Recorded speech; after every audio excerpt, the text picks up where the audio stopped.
this world where it's getting warmer and more crowded, we've got to do more. The theme of Earth Day this year is invest in our planet. Each of us has an important role to play. We need to protect our environment as best we can. Encourage your community to adopt smarter climate practices.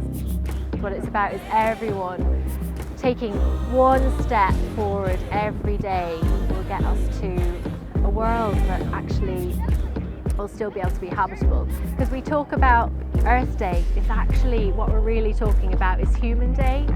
The Earth is going to carry on without us, whether we like it or not. I suppose that's one take home, is I think that a lot more of the conversation and indeed the way that this issue is talked about is we start being really honest. You know, as selfish as it sounds, it's about humans still having a planet to live on. And if humans have a planet, all the other species will indeed as well. One of the ways you can work out how clean the water is by the invertebrates that you find in the water. And so we brought samples on different things from the water so people could look and see what you find when water is clean. If they actually understand the life cycles and how to identify the invertebrates and then go to a stream and take the samples themselves and assess the quality, they understand it forever because they actually see it and they can see the impact. I think people just need to learn a little bit about why you don't want the surfactants. So you get a huge amount of bubbles, say, from chemical-based washing up liquid.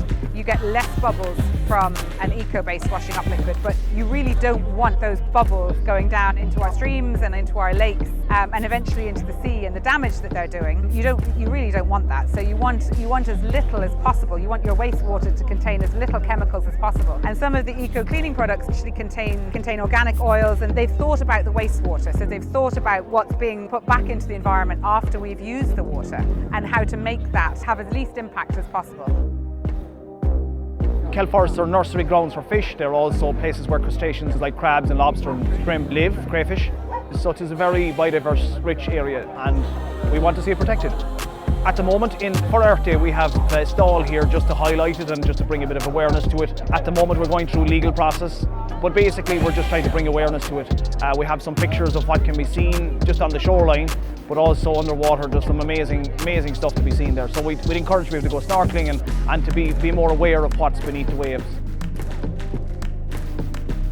I think Bantry has all it takes to be a sort of centre for ecotourism. So an event like this just really brings people together and inspires us to see what we could be doing. And I suppose it's an event that doesn't have a commercial basis, but it's more about awareness raising and just catching people's attention.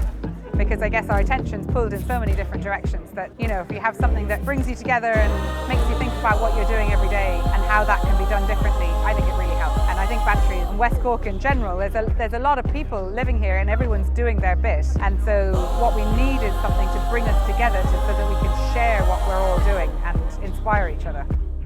We all need to help each other and encourage and motivate each other to make a difference and to make those small changes. And collectively, although they might be small at home and in each household, but collectively they can make a big difference. There is no more time to waste. The world we leave to our children is too important. The time to act is now!